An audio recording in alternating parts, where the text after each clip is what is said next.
Nice segue. Okay, so I just wanted to talk about one or two of these areas where price discrimination goes on, and then we'll get into some diagrammatic analysis of it. So, first of all, here we have some ticket prices for the cinema, okay, at the top. So this is just your standard seating at the cinema for my local, this was just for my local Silverlink cinema, and does it say, I can't even remember what film it was, but it's Whitney, okay, tip top. So for Whitney. Now, in what way do you observe this whole notion of price discrimination? Serena?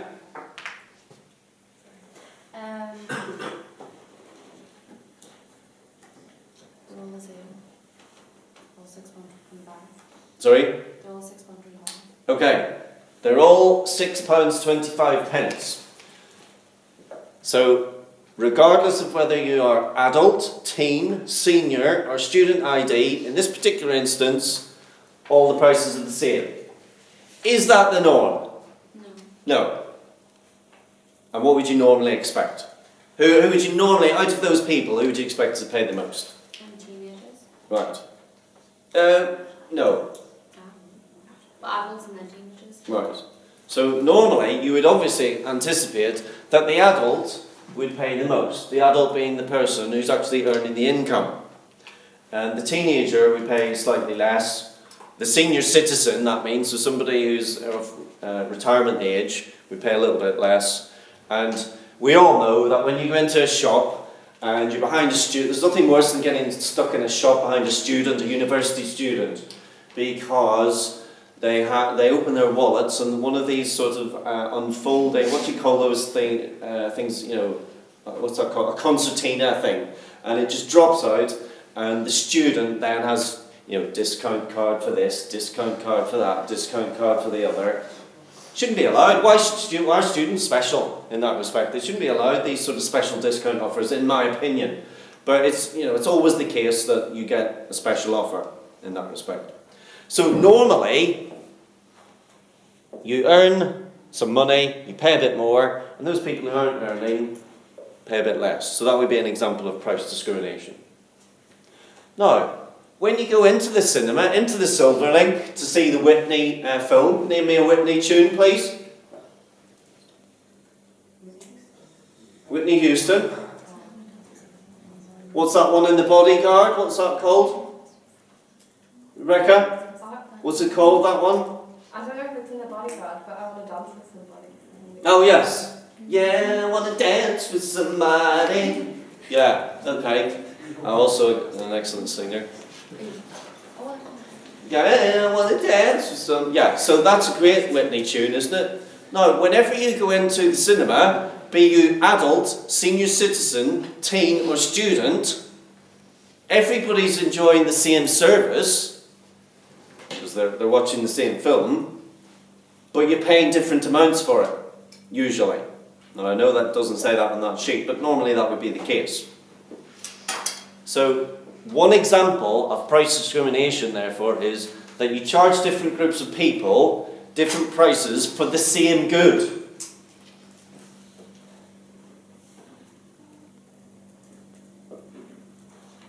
Okay, next one then. Great. Absolutely great. We yesterday went to the House of Commons in Blackrock HQ in London, to which I navigated the students very directly and swiftly. So we went to London yesterday, and we went from Newcastle to King's Cross on the train via which service provider? No longer Virgin Trains. Who was running that one? Oh, here he is.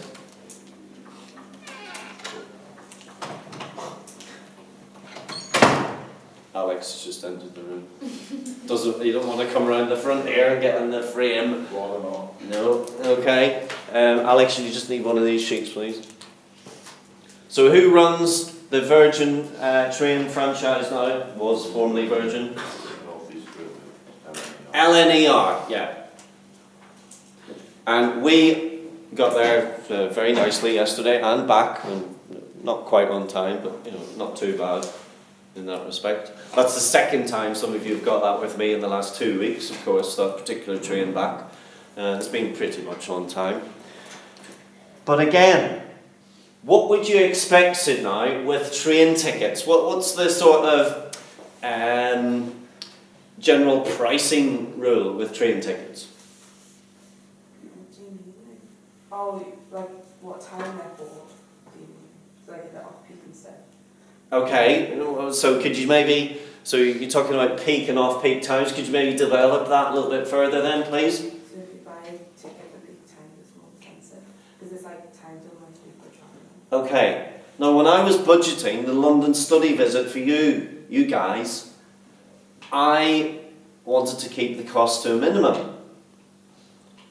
But I couldn't on the train down because we had to be at the House of Commons for 9:30. However, on the way back up, we left Blackrock, what time? 5:30? So we could have got the 6 o'clock train back from London last night. Now, why did I choose not to book that one, Sydney? Because it's peak time, and it would have been maybe 3 times the price. So instead, we got the 8 o'clock train back. So there's a different price being applied depending upon the time that you're travelling. Now, why were we able to get the 8 o'clock one? Connor? Because we missed a match. Because what, sorry? Because you made us miss a match. I did. Well, number one, when we were sorting this visit out, I did not know that England would reach semi-finals of the European Cup final. Well, it's European now, isn't it? Right. So I did not know that. So what meant that we would be sort of okay with travelling at 8 o'clock? Whereas some people would say, I'm getting on the 6 o'clock, and I don't care if it's £1,000, I'm getting on it. So what's the difference between them and us in that respect? Roshan? We didn't really have to be anywhere on a certain time, so we were flexible. Yeah, it's not like you have a great social life or anything that you're coming back to, so you don't need to be rushing back in that respect. But if you're a businessman or a woman travelling back up from London after a day's work, you don't want to be hanging around in London for 2-3 hours and getting your food there and paying extortionate prices for the food. You just want to get on the train and get home. And also, if you're travelling under the business, who might pay for your ticket? The business. The business.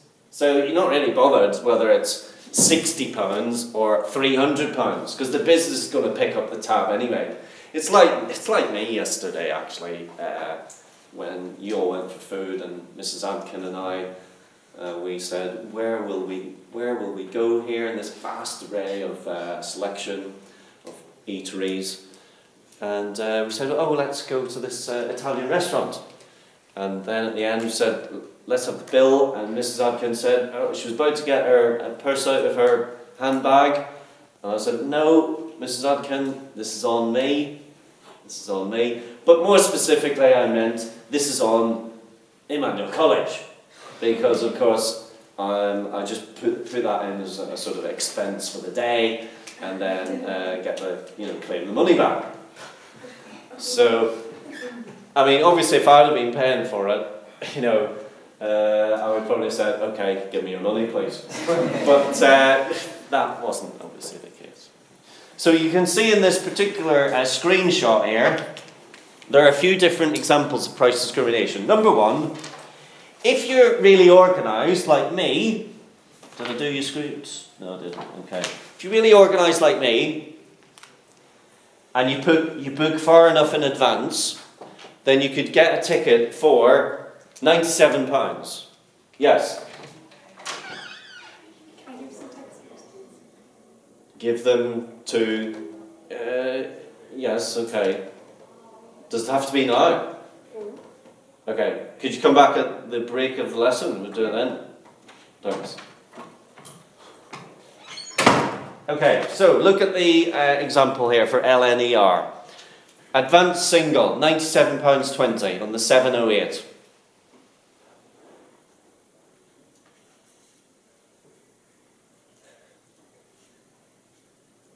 No, 7:08. What hour of the day is that for business? Peak or off peak?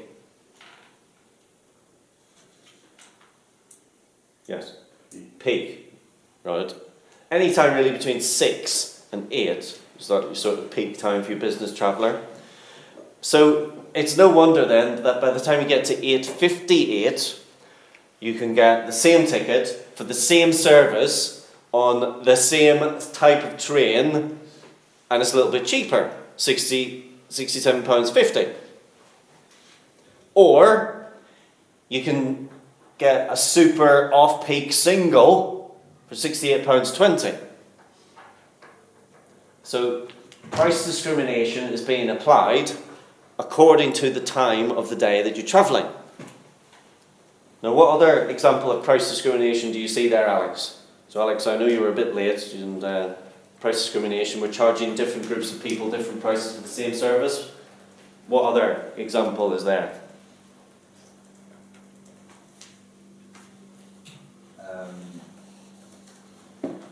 So why is one ticket at 7:08 £187.50? What's special about it? It's the same train, it's the same time, it's going on the same lines, it's got the same staff on board, it's got the same, what's that, food car, whatever it's called. No, It doesn't.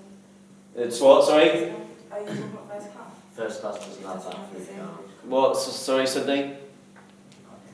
Said it doesn't have the same food cost. Okay, thank you, You can thank order you. full English if you want. Yes, Well, first class then. exactly.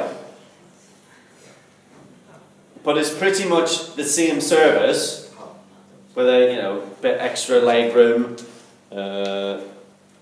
complimentary drinks and sandwiches and that type of thing for the duration of the journey. But it's pretty much the same. But yet you're paying almost double that what you would pay on an advanced single. Now, I was just thinking this morning, we could all probably last night, I bet you there were loads of empty seats in first class. We could probably have just wandered up and sat in first class. Because although all the seats on the train were ticketed, most people had obviously thought to themselves, the match is on, I'm not travelling, which is why the train was so empty. I imagine. I don't know that definitively, but I imagine that's the case. Okay, and then lastly, turnover. Flights. Puts you in holiday mood, doesn't it? And you see the word flight and BA, British Airways. And sorry? BA, asset for life. Yes. Now, British Airways, I googled this actually for EasyJet at first, and I didn't get the required outcome. So the outcome that I was expecting was, if I booked to go on a flight, I looked up next Monday, okay, whatever the date that is, that's 16th. I think I looked up next Monday, and I looked up Newcastle to Belfast, so I could go home and see Mummy for a few days in the summer.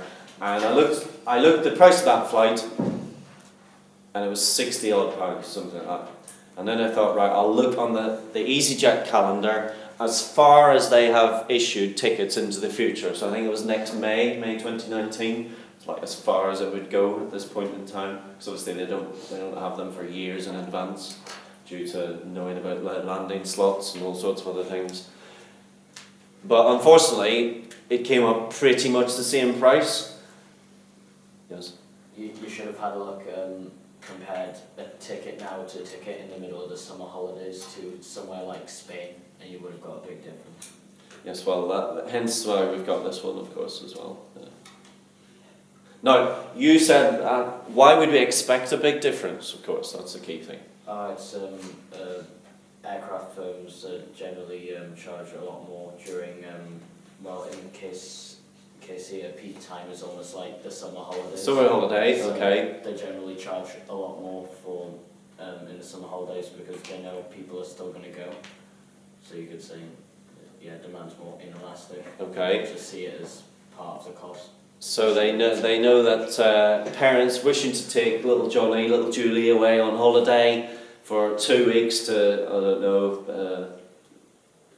Morbs, or wherever, Marbella, you know, or Deutschland, or France, or wherever it may be. They know that you sort of tied into the summer holiday time, and therefore they charge you more. That's one reason. What's another reason though? Dylan, why would you expect the price to be cheaper if you book far in advance compared to, oh, I want to go on a flight on Friday and I'm going to book it today? Why would you expect there to be a big differential?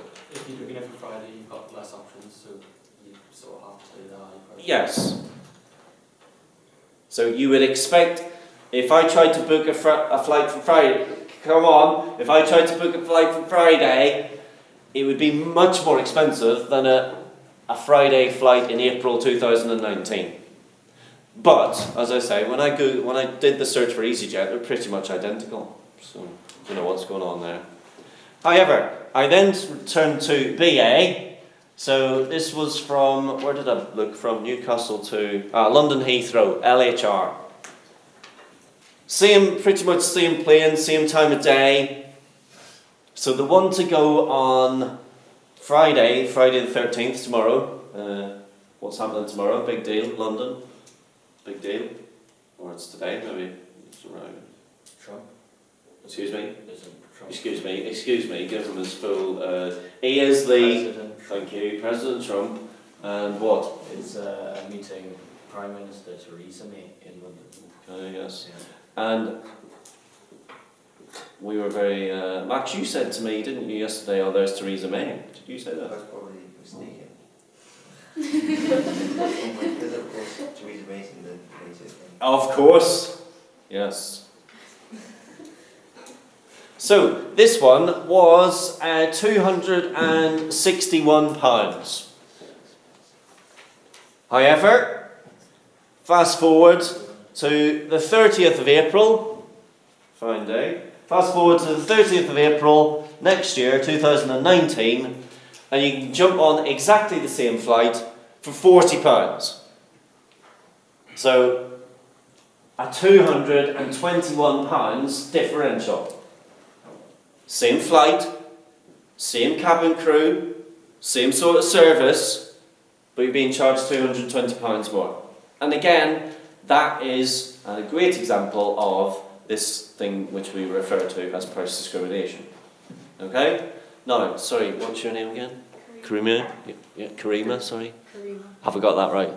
Right, okay. Do you study GCSE economics? No? GCSE business? Okay. Don't feel that precludes you in any way whatsoever from doing A-level economics. You didn't do GCSE economics, did you? Did you do GCSE business? No. So, I don't think there's anybody else here in that group, but Alex is... Becky. Oh, sorry, Rebecca as well. So, if you wanted to just talk to somebody about, well, how difficult is it to get up to speed with people who've been doing it for 2 years already, then this is Rebecca Pitchfork here and Alex Keith. And if you can just if you just interrupt Alex and Radhika at some point, say, can you have 5 minutes, then you should be able to just sort that out. Okay, and Joe, what about yourself? No, I've done Neither? Okay, well, there's the same people there. What other subjects are you considering? Maths and English language. Okay, and? politics and English. Politics and English, okay. Good combos. As we learned yesterday at Blackrock, unless you're going to do something very, very specific, like medicine, where you need to do science, then Mr. Blackrock, John Lamb yesterday was saying, actually one guy who came along was an English grad, but now he's developing products and so on for Blackrock. So there's no sort of set, you must do economics and maths. He was quite upfront about that, wasn't he? Yes, Philip? Yes, Daniel? Why is the difference between the two business flights different from each? Why isn't it? Where are we looking here? On the two flights for business, why is the difference between economy and business for the two different flights different? Oh, right, 392 versus 121. But why is the actual difference between economy and business? Well, again, it's the same sort of thing. Has anyone ever flown business class? I haven't flown business class before ever. Roshan? Okay. So when you get on the plane, do you turn left or right to get to business class? I believe we turned left up to the front. Correct, yes. So you may be reading the press or hear, sort of footballers and film stars say, oh, I never turn right on a plane. And what they mean is they don't sort of slum it with the common man and woman in the class, the economy classes. They say, oh yes, I always turn left when I get on, and up to the left is business class, and then further up, I believe, is first class. So it's the same flight, obviously, same plane, but you do get a more tailored, personalised service. You get more leg room and all that sort of thing. Well, why is the actual difference between the two flights? Because the actual difference between economy... What do you mean by the actual difference? Because the difference between economy and business and the flight on Tuesday the 30th of April is a lower difference than the difference between economy and business on Friday the 13th of July. So do you mean on the 30th of April it's £79? Is that what you mean, that difference? Yeah. That I can't answer. But obviously there's still a differential there in terms of you pay more for business class. Maybe actually if I wanted to travel business class I should just jump on a little flight to London, and then at least I could say, well, I've done it and it wouldn't cost me a fortune. Yes? Say that again, please. Where? I've got to take someone down. Right, okay. Yes? The third time was why did she get an economy flight to London Heathrow than a train to...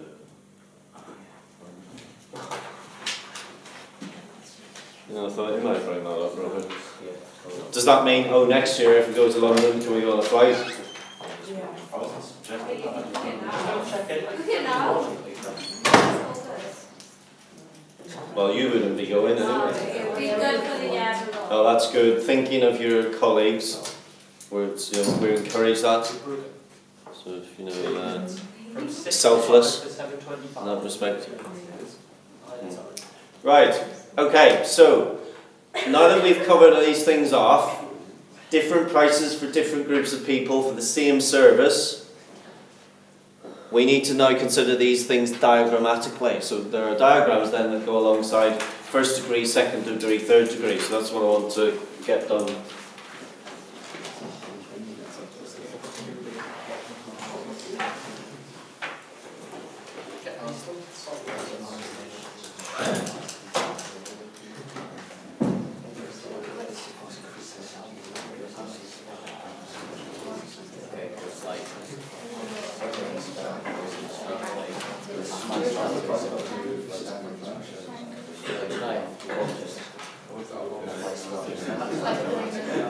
Okay, so first degree means charging, and this is the key point on this one.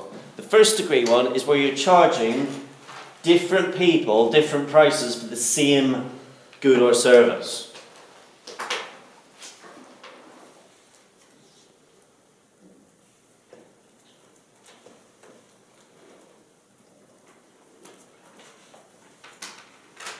I mean, it might be groups or it might just be individuals.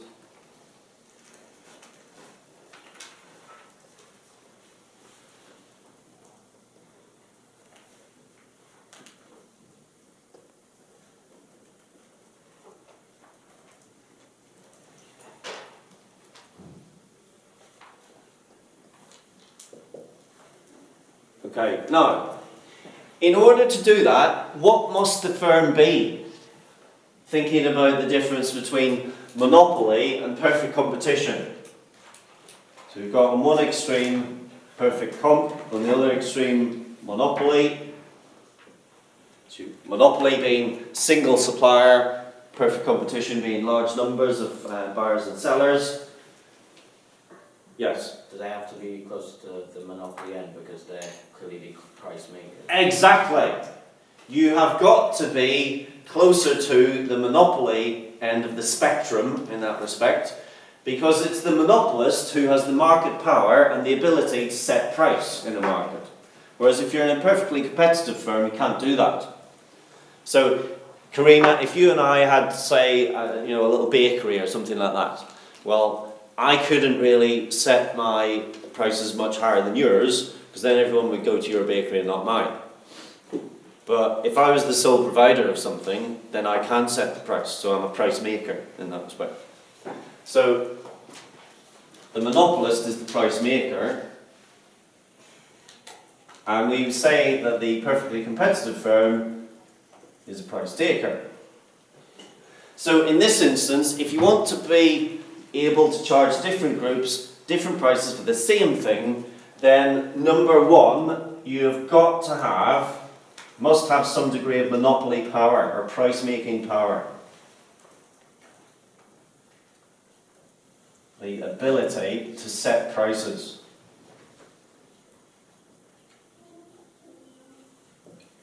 Now, there are a few things that you need to have. What else do you need to have?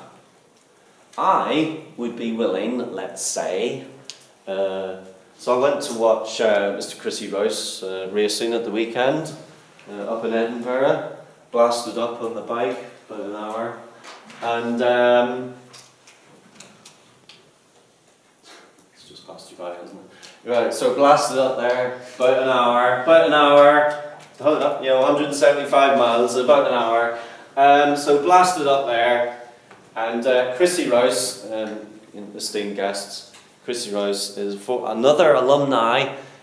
He's just finished his maths degree at Newcastle University. It's actually his graduation this week. But alongside of